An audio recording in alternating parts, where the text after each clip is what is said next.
L'anticolonialisme, c'était l'une des conditions d'adhésion fixées aux socialistes français pour adhérer à l'internationale communiste en 1920. Face à la guerre d'indépendance algérienne, qu'on fait souvent commencer en 1954, le PCF se singularise vite parmi les grandes formations politiques. Alors que le racisme anti-algérien coule à plein bord dans une presse de masse qui appelle à une répression nette, les communistes réclament la paix en Algérie. Ce mot d'ordre de paix est central. Il résonne fort alors que la Seconde Guerre mondiale n'est pas si loin et qu'on redoute une Troisième Guerre mondiale. Il a accompagné toute l'intense campagne autour de l'appel de Stockholm pour l'interdiction des bombes atomiques au début des années 1950. Il a été au cœur de la campagne pour la décolonisation de l'Indochine. Il est aussi central dans l'opposition communiste à la guerre d'Algérie.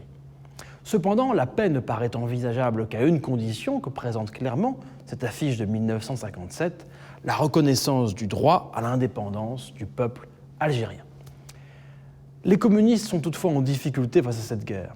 Le FLN se montre souvent peu enclin à collaborer avec les communistes algériens. La population française est confrontée à un bourrage de crâne colonialiste anti-algérien, en particulier les jeunes conscrits, au risque de coup d'État fomenté par l'armée si le gouvernement en venait à accorder l'indépendance.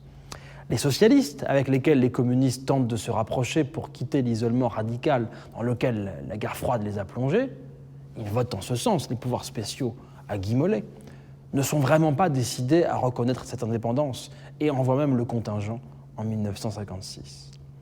Dans cet environnement instable et complexe, les mots d'ordre communistes se stabilisent progressivement autour de ces revendications.